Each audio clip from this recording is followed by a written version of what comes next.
Hi friends, welcome back to my channel. నేను మీ గోదావరిపల్లి హైదరాబాద్లో అండి. ఇంతకీ నిన్న నా లైఫ్లో జరిగిన అమావాస్య డే అయితే ఎక్స్పీరియన్స్ చాలా డిఫరెంట్గా ఉందండి. నార్మల్ డే అనుకున్నాను, కానీ కొన్ని మూమెంట్స్ నా మైండ్ని షాక్ చేశాయి. ఈ వ్లాగ్ లాస్ట్ వరకు చూస్తే నాకు ఎందుకు భయం వేసిందో మీ అందరికీ అర్థమవుతుంది, క్లియర్గా అర్థమవుతుందండి. నిన్న మా హస్బెండ్ డైలీ ఇలాగే రాత్రి 9 గంటలకు వచ్చి భోజనం చేసి వెళ్ళిపోయారు. ఏంటో తెలియదు, మార్నింగ్ నుంచే నాకు ఏదోలాగా అనిపిస్తుంది, మనసు అంతా ఏదోలాగా ఉంది. అయితే రాత్రి పనులన్నీ గబగబా చేసేసుకుని పిల్లలిద్దరిని పడుకోబెట్టేశాక నేను చేసిన తప్పు ఏమైనా ఉందంటే ఇదేనేమో బహుశా. ఎందుకంటే అందరూ పడుకున్నారు, 9, 10, 10:30 అవుతుంది. సర్లే పనులన్నీ అయిపోయినాయి కదా, బయట నుంచి చల్లగా ఉన్నది కదా అనేసి అలా సరదాగా బయటికి వెళ్ళి కొద్దిసేపు కూర్చుందాం ప్రశాంతంగానా అనేసి డోర్ తీసి బయటికి వెళ్ళాను.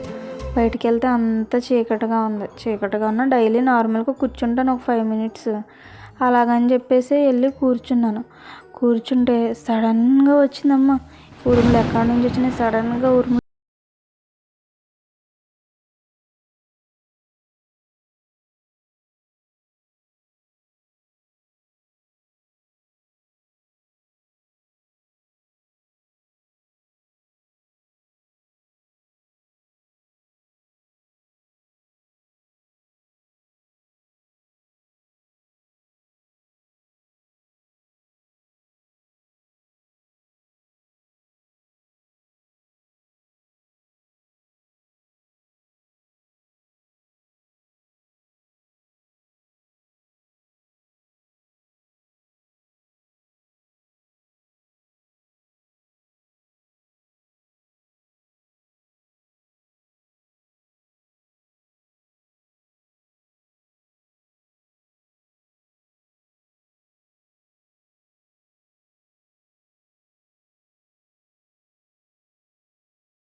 నెమ్మదిగా డోర్ తీయడానికి డోర్ దగ్గరికి వెళ్ళాను.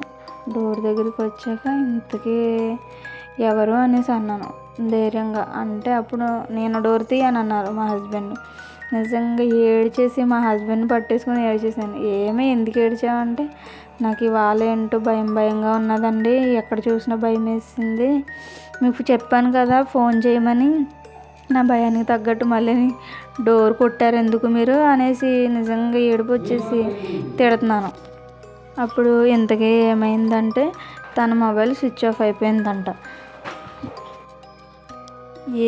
ఏదైనా కానీ ఈ అమావాస్య మాత్రం నాకు చుక్కలు చూపించింది.